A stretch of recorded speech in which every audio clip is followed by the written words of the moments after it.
My guy is here. Yo, yo, Hey, yo. real life. Hey. Friday, Friday. What's up? Right, Friday. How's my family? We're good. We're settling. I We're love good. it. How about you? I'm good. I'm over here retired.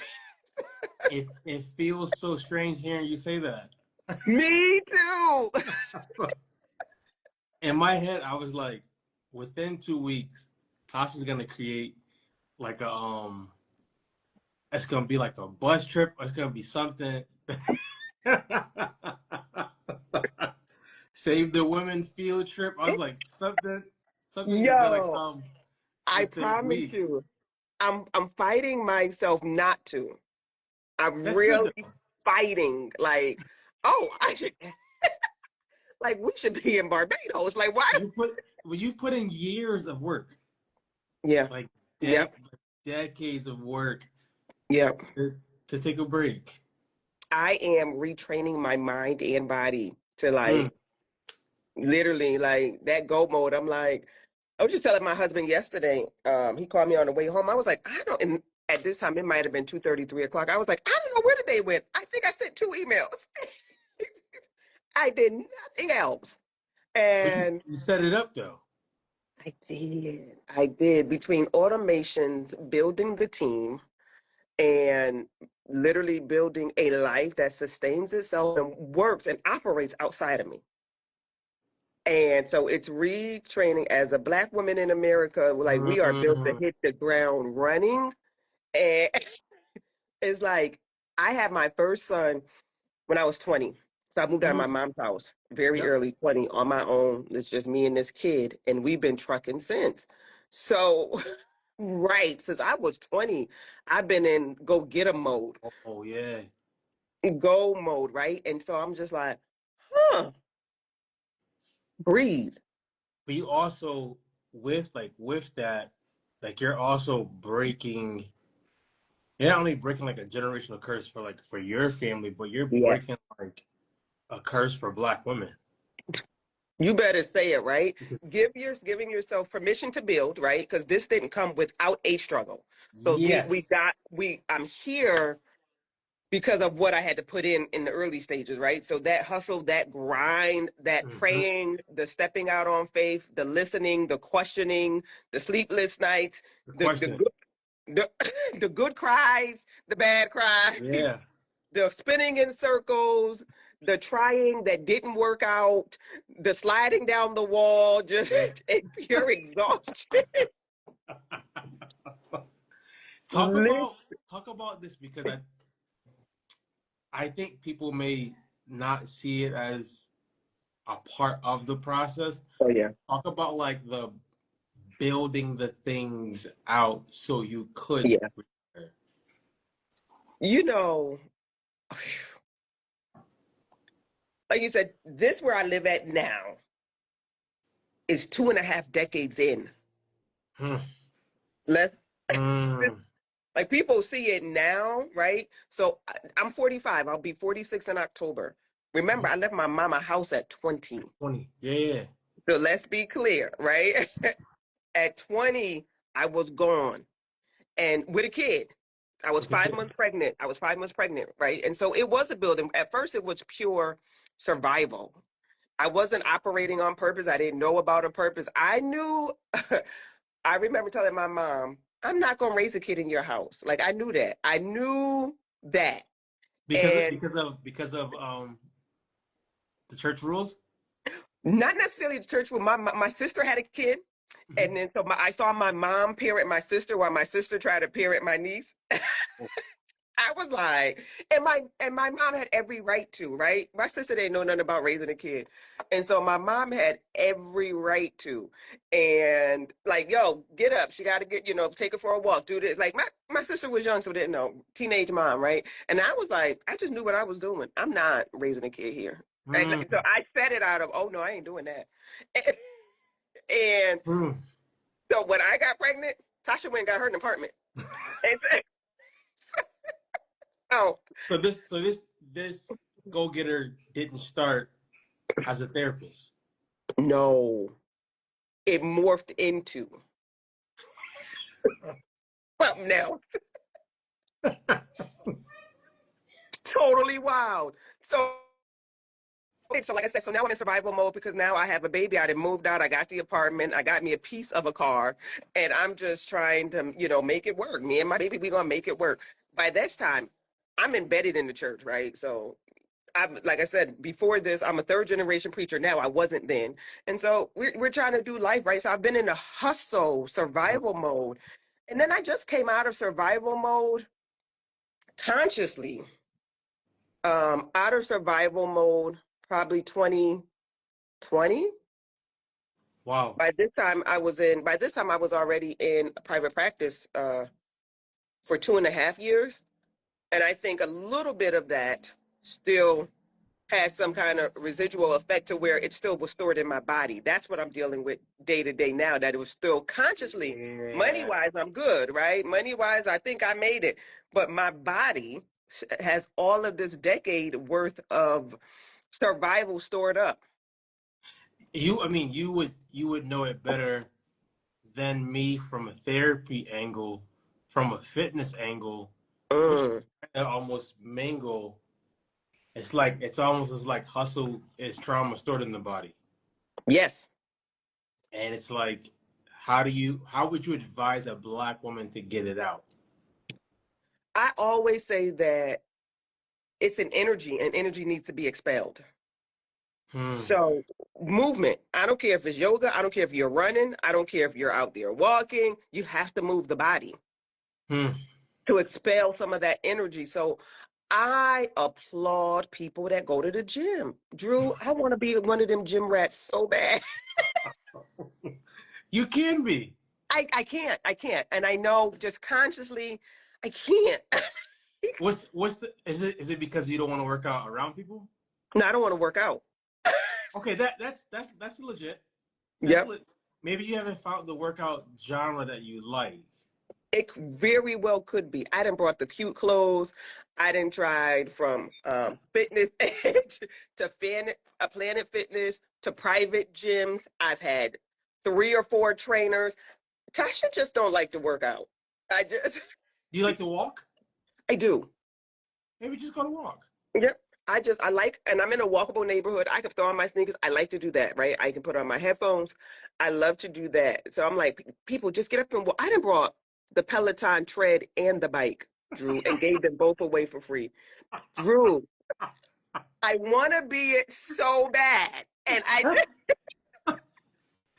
Wait, before I almost was gonna sell my liver for a Peloton at one time during the COVID when they were going for like 5,000 or some junk.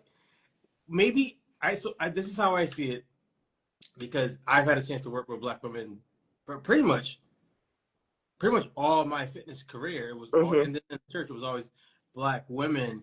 I think, and you probably noticed already, you even having this in your body, you're gonna be able to do something with that for other black women. Because I've never saw a black woman retire, hmm then it be done gracefully.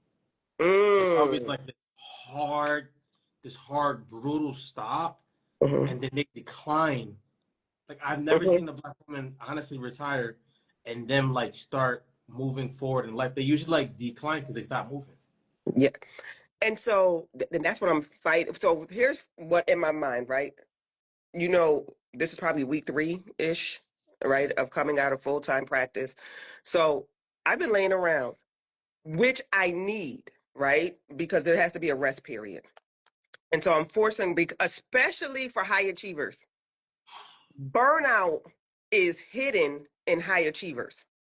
Whoa, And whoa, whoa! so Speak on that. it's hidden, right? Because we're high achievers. So we probably won't even recognize that we're burnt out because we can do a thing and do it gracefully. Hmm. But our body, our mind, the psyche, spiritually, it's like I'm frazzled, but I can get it done. Who And I stops a can give person it like just that? self. It's really an awakening.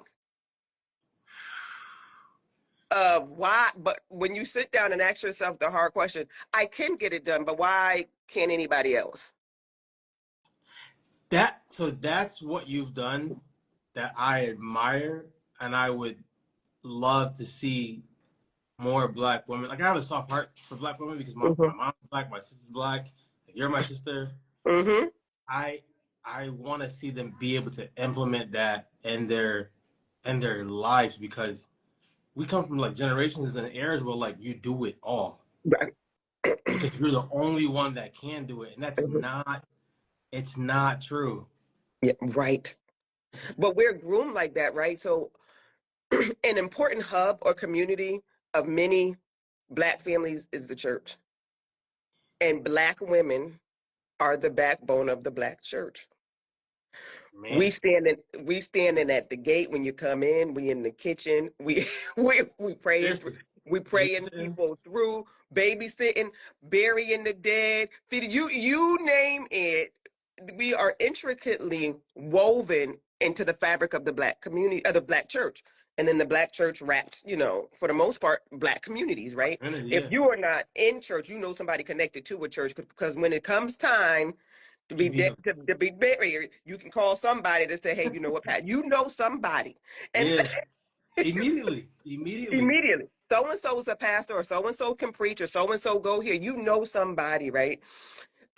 And so with that, I think that's part of where the church gets it right and gets it wrong, right? Is it Yeah, where it's like women, people, but more so women, because women are the backbone, are applauded. Oh, so and so lost her brother yesterday, but she's standing at the back door. We just want to give thanks for her. Give her a round of applause. No, sis should be home grieving. Like we, wait, you said something because I got in trouble for this a while ago, and I had told my mom, "Your sister died. You should not preach it." And the community was like, "She's preaching her sister's funeral," like, and I'm like, "No, there should be some grieving. If we got, yeah. there's tons of other preachers. Hmm. How does that get broken though? How does that cycle get broken?" We gotta first then be like, no, we've gotta no, no. I too am human. I always pose a question, Drew, especially when I work with churches. So part of what I do is work with churches to build their infrastructure so that they can have healthy community. Wow, And I do. I love it too. I absolutely love it. wow, I work with the pastor and the leadership team, whoever that may be. It could be staff or it could be like their joint board, the trustees and the deacons, whoever. Each church has a different makeup. yeah, And so I work with whoever that leadership is, create a strategic plan and center emotional and spiritual health in the middle. wow. I didn't know that was that deep. Wow, Yeah, so that because really churches mean well, but they can be unhealthy only because we're ingrained in such doctrine. And it's like, hmm stop it. Um, yeah. that's a whole. It's a whole issue that I want to see solved. I always talk about it a lot. Like the church has the ability to move mountains, Hmm. but Hmm. then we put stuff in front of the mountain that doesn't need to be there, so we don't even move it. Right, Like, we right. just become our own demise. And in many ways, we take on we leadership of the churches erroneously, and I didn't think they do it because people put it on them, but they take on the savior syndrome that they are the Christ, right? No. It's like, no, you can't solve everybody's issue, baby. You gonna have to refer them out. It's okay. Yeah, And so yeah, we become unhealthy byproducts of said atmosphere and community. And so I digress. I don't know how we got there, but anyway, yes. So, so how do we stop it? Like there has to be an awakening and a culture of it's okay to sit down and grieve. I wonder how many people in the Black church has not grieved, um, or has grieved. I don't want to say wrong because there's not a wrong way to grieve, but lack of grief, like they just haven't grieved, right? And so it's this thing called spiritual bypassing, where it's yes. like, yes, let me just praise God and let's go Let me on. just pray my way through it. But at home, you still got this issue, and you still need some help. And so I would always pose the, oh, that's how I got there to the church, right? I would always pose the question to the leadership, what happens when the help needs help? Oof. You are called and assigned to help the people. But what happens when the help needs help? I don't think two things. I don't think they see it as being help because they're playing the savior's complex. Oh, It's like absolutely. Jesus was a different type of person. Mhm. He wasn't just man, right? So like that's why he can help everybody not need that. But he went to God. But I think the second thing I think that could happen, I'm pretty sure somebody may have done it or could do it, is have like a grieving service Yes. Oh. for leaders only. Mhm. And it'd be something like the first 15 minutes we in a smash room where Yes. you get to smash stuff, you get to hit stuff, and you get to cry, you get to yell, and Yes. then pray to start some of that. Because if you're grieving and you're the beauty and ugly thing I think with strong black leaders and black people in general is that we have the ability to keep producing while we're grieving. That's why burnout looks, that's why burnout is hidden in high achievers. Mm. Because we got it. We got Mm. to pick ourselves up. One thing that we really, high achievers has a knack for just this overcompensation. I don't have the strength to do it for me, but I can do it for my neighbor, or I could do it for the kids, or I could do it for so and so going to depend on me. So I don't feel like it, but I may as well just get myself up and go. And at the end of the day, what that is self betrayal. Whew. I never heard somebody call it self betrayal. Yes. How? When everything, everybody, we haven't put a title on it. And I'm doing some really good research on self betrayal in Black women, because you feel it when you say yes when you really want to say no. My Your God. body tells you live in self betrayal before it consciously reaches your mind. And as a fitness instructor for years, you've probably had people live in self betrayal through their body, but you just didn't name it. I didn't know it had a name. Yeah. Because it shows up in the body first. Our Hmm. body gives us so many answers, but consciously we can override the body. You already know that, right? Yeah. I want to work out. I think working out I is great. We should be working out, but my mind says I'm not doing it, and so I just don't. Like I know, so my body, my knees, and my back tell me you should be working out, and and my mind says lay on the couch. I'm telling you, the body speaks. That's I've seen it as the body speaks, the body's telling you something. I never saw the self betrayal part coming from the body. When we are going against what our body is telling us, right? Especially when we put it in the context, my context is always Black women, but so when we put it in the context of I need to, I need to go down to the church house, or I got to go help my grandkids because my daughter ain't, I don't want to. You feel it in your stomach when you don't want to.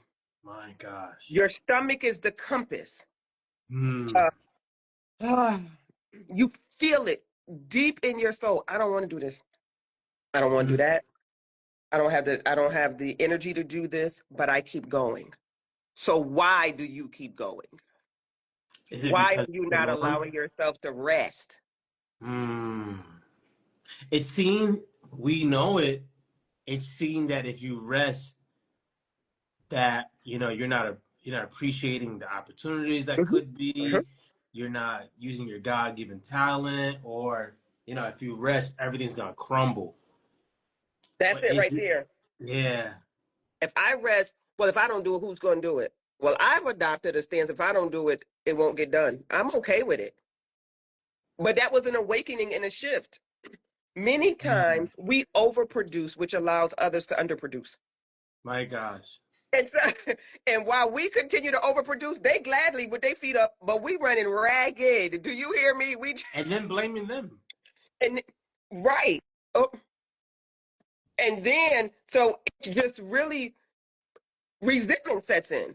Bitterness, and then bitterness is topped off with resentment. We hate everybody when really we've lived in self-betrayal so long. We can't, but we don't know it as self-betrayal. We just know y'all just around here laying up and ain't doing nothing. I'm running here, there. Well, why are you doing it then? How do you how can you say it's self-betrayal without an enormous amount of defense coming up if you say I that just in the say it. crowd? I just say it. Legit in therapy. I recently, I think it was last Monday, I was meeting with one of my coaching and supervision clients, and she was in self-betraying. I'm just cutting it. And she said, I need you to stop. And I paused for a minute. She said, because I've got to take this in. She said, the people you work with and your team must be really strong to handle what you got to say to them. And I just paused. I was like, oh, because I wasn't I'm not her therapist, but I'm just reading and cutting. And she's like, they got to be really strong to take this in. I said, but it's the truth and it'll make you better. Or did you want to get better? Right. So you can only come see me for coaching when you got to be ready for the truth. Now that's the word. The truth shall set you free. So I don't feel no way when I'm like, well, you do know that self-betrayal. And usually I get the same look of wait a minute, what is self-betrayal? But for me, I'm looking at it like there's a name for that now. Yeah. Versus you just feel that everybody should be doing Mm-hmm. something. You shouldn't be doing anything maybe at that Mm-hmm. particular point. I'm like, if there's a name for that, there's a solution for it. You know what the solution is? Rest. Boundaries. Boundaries, huh? Boundaries. Hmm. When we lack boundaries, we enter into self-betrayal and we call it compromise. Say that again. When we lack boundaries, we enter into self-betrayal, but we call it compromise. Hmm. Compromise is when two people give something up and come to the table. Not when I step over and to do what they want to do when I don't want to do it. So would you say for the audience, compromise is what marriage looks like? Compromise is if I have to go 80 today and you only got 20, that's our 100. That's our But 100. if I'm consistently going 80 and you only give me 20, that's self-betrayal. It's not compromise. Hmm. So some days people who aren't married think marriage is 50-50. It ain't. It's nowhere near. Who told y'all We're this? like, yeah, It's it's nowhere near 50-50. 50-50. It ain't. It ain't. Not at It all. ain't. In Some black or white marriages, it's not. theoretically it's like, oh yeah, you get 50, he with 50. It ain't. Some No. days, somebody got to give 99% because the other one ain't got it at all. They got That's a 1%. compromise. That's And a then so it's the ebb and flow of it all. But when you have one person that's given 99, like I said, or that 80 all the time, that resentment and bitterness is going to get it. It's a human emotion. hmm. And when you feel that, you know that you've been in self-betrayal because you feel it in your body. Resentment is that emotion, right? That comes with the anger. It's going to come with stomach aches, headaches. Your voice is elevated. You're now, sis, how we get here? Bruh, how we get here? Take me back. Hmm. How does someone come to the point? What does someone do first? Do they address it in the body, or do they address it like in the mind first? In order to solve it, it has to be addressed in the mind. Remember, there's an awakening. So that means that there's an awareness. Mm-hmm. You have to be aware. So when asking a question, what are you doing? How did we get here? Let's figure this all out. Oh, I remember 5 years ago, so this happened and it just been that way. Well, when did you get mad about it being this way? Because I think it starts out with good intention. I Oof. got mad when, so it's happened for 5 years. I got mad 2 years ago with then. And so the rest of the 3 years, it's been self-betrayal. Oh, Because you, so it's the awakening of the mind. Nothing changes until the mind is on board. That's why I can't go to the gym. That's why I can't work out because my mind is not on board. You see? but it's a real thing with fitness, with life. Yes. If your mind doesn't like, so the Bible talks about being transformed Oh, by yes. renewing your Renewing mind daily, every day. daily. Like, renewing is an Yes. Yes. ongoing process. How you, cause we started off with, you retired, Yep. you are fighting to lay down, Mm-hmm. or fighting to lay down in peace. And peace. Yep. How are you addressing it with the amount of wisdom and knowledge you've occurred? So part of the laying down, I've gone back into research. So now I am bookmarking articles, right? And I'm doing these things. I know Hetty, Tasha, lay down because whatever's coming, I do believe that I'm going into the season where it's going to be nonstop Hmm. and nonstop of blessing on top of blessing on top of blessing. And I just believe that this, where I am right now, is God ordained for me to gather myself, gather my energy, tend to whatever is going on. And from there, I just know that's going to blow up. I know, and Mark, today is what, the 8th? Come back to this. August 8th, 2025. A year from now, 6 months from now, we're going to play this again and it's going to go boom. I believe it. Me too. Like I feel it deep I down and like I strongly feel believe it. it like I know it. And so I know with that, because I know with what God promised me, that I should rest. And when we even go back to thinking about using Jesus as an example, healed the sick, raised the dead, did all these great things in a matter of 3 years, did all of these great things. Think about anything prior to 30, he was getting ready. 30 years. Getting ready. And did the most in 3 years. And 3 years. 3 years, right? And even in doing the most in 3 years, Jesus took breaks. Daily. The storm out on the sea, he is sleeping at the bottom of the boat. Things Straight are snore. raging. They up there, storms are raging. And he is like, what do y'all want? I'm trying to catch a nap. Like, what? I always used to say, yo, did Jesus have an attitude? Yes, he was spicy. Don't play. Do not. Listen, Jesus was spicy. So this persona that people, turn the other cheek. Jesus did this. Jesus did that. That ain't it. That ain't the Jesus I know. If you read the scripture the right way, Jesus was spicy. Yeah. I strongly believe this for you, seriously.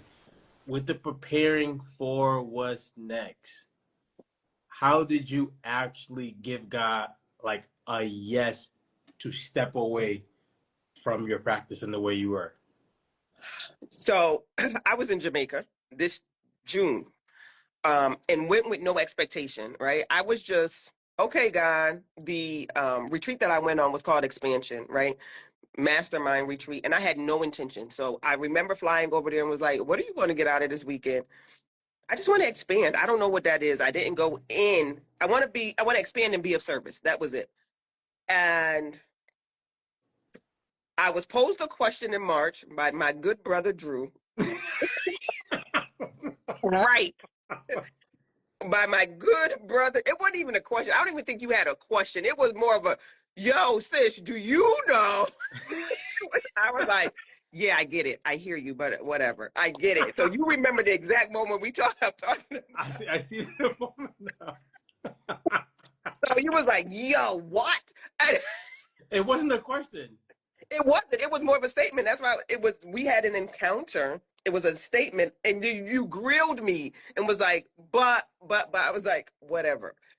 It had not even dawned on me that entire time after that until June. Hmm. So when I was posed the question of, are you coming out of full-time practice or something? And I was like, oh, maybe, I don't know, maybe at the end of the year I'll think about it. That's how casual it was. And the coach said, what if in 60 days you could da da da da da? I looked at her. How would this feel? Mm, I'm on it. And I had to mm, sit with that. I went back to my room. I thought about it for a little while. And I love what I do. I love my clients. I love, Black women. And I was like, but if I'm going for the next big thing in life, I've got to let this thing go no matter how much I love it. mm, And if I want to mm, help Black women on a deeper scale, on a broader scale, and to the masses, I've got to be free to do that. And the individual therapy didn't allow me to be free enough to do that. oof. While I knew I was a gift to them, to my clients, and I knew I was a gift because they kept showing up. Hmm. That is Oh yeah. its payment in a right, because there are many, many options out here. And Hmm. so that is the payment in and of itself. They kept showing up. God kept God's promise to me and sent the women to me because I only Mm, prayed for those that were assigned to me. I don't want mm, any. If you ain't assigned to me, I will quickly let them go because I don't never want to block their blessing or hinder their journey. And so I took that. I had to sit with it and grieve. There was a level of grief that came in Jamaica as well. That wow. I sat at the table and the tears just started falling, Wow. and they just held space. I was like, am I saying goodbye to my girls? My girls being my people, my clients. I was like, am I saying goodbye? Am I doing this? Am I? But I knew the promise was greater. Oof. And so while I cherish the time with them, I pray that they cherish the time with me, but it was time to go. And so I just hold on to the promise of whatever God's got is greater. Mm. That's a grieving that we don't usually hear about, a grieving from letting Absolutely. go of something that you actually love Mhm. and Absolutely. that God gave you. Absolutely. And that God gave me that I prayed for. Mm, I prayed before I even started the practice and was naming the practice. So the practice has been in work since 2016. I fully started seeing clients in 2018 as a solo practitioner, grew it to a group and started a group practice in 2020 with employees. wow. So this is how I knew it was of God.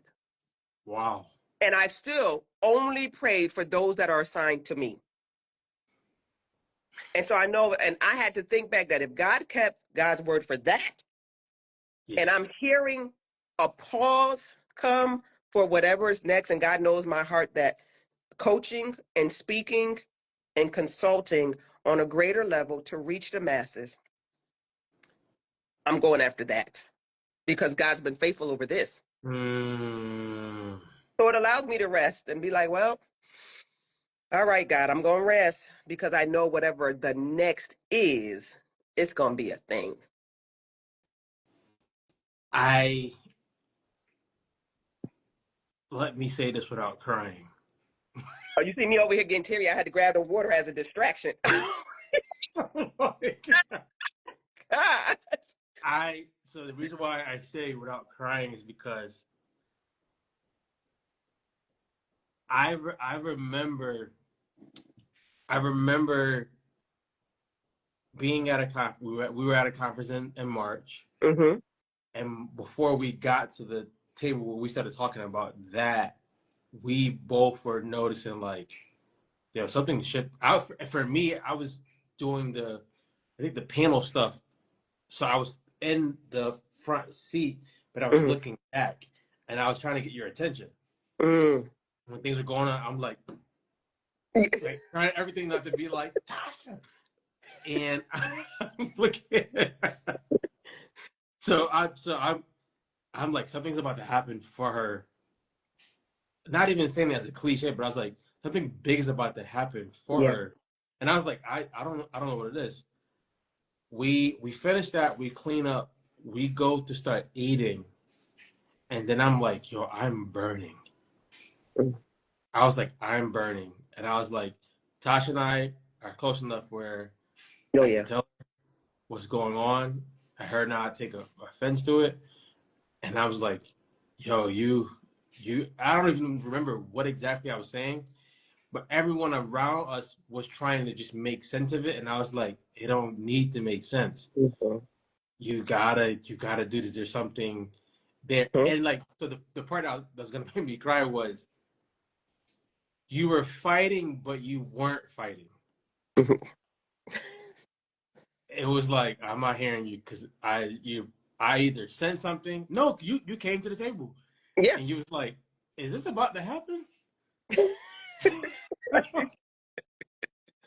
Yes. I'm like, I don't know. What is, I don't know. But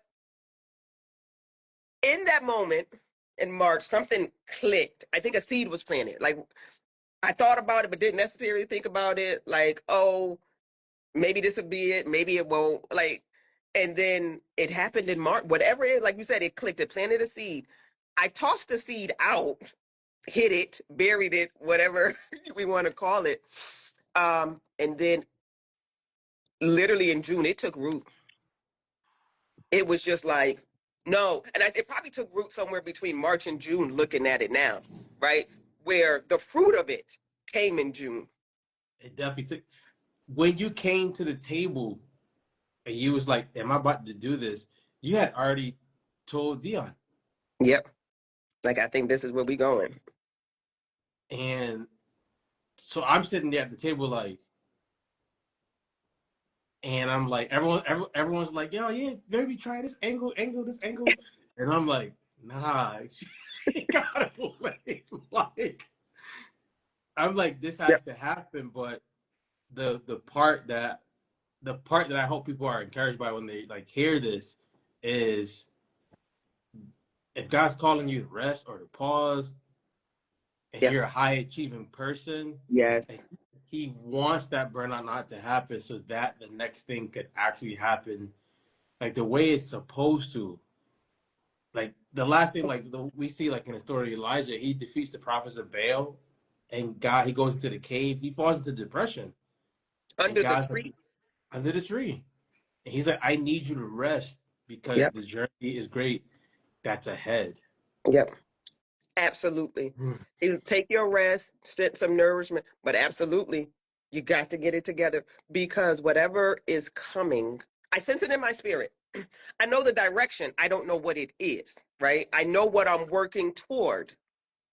Um, but God is God and God is sovereign and masterful. So Mm. my finite mind can't even begin to compute the infinite wisdom and blessing that's on the way. Mm. And in this season, even when I feel anxiety and antsy to do a thing, that same day, usually within an hour or so, as I'm ideating and I'm like, oh, I could do this and I could do this, and I'll get a message that you are right where you're supposed to be. It'll be from the craziest places. I'm like, okay, God, never mind. Let me sit back Whew. down. Let me. Now I'm gonna go sit back down again, and because I have to fight the high achieving so that it's purposeful. And that's what Yeah. I want to teach other women, right? How to do this intentional and purposeful living. Mm. And Mm. so unwrapping myself of the demands and cares of the world and just, okay, here we are. So whatever this next thing is, I promise you, it's a thing. But I must be obedient to this season. Yeah, and like the middle part of it, Right. when you say you want to teach Black women how to do that, is that through a group, a course, a community? So I built, and this was before, I built the Liberation Lounge, right? Which is an online community of Black women where it's more about learning to rest and disrobe self-betrayal, to Mm. live intentionally and purposefully, right? And so that's what the community is, but it's so much more on the inside where I always believe that community matters. Healing doesn't happen in silos, it doesn't happen alone. Mm-hmm. Um, Healing happens in community. We just need to find the right community to Mm. get in for that to happen.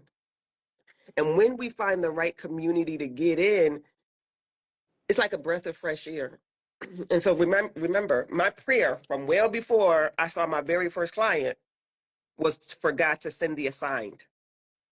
Mm. So I'm not everyone's coach. I was never everybody's therapist. I ain't everybody's friend. I ain't everybody's cup of tea. But I ain't. Um, I tell you, I got a little bit of holy Annhood. You gonna have to take all of this, but my people hear my voice and they They know. want that. They want that though. That's what they need. Yes.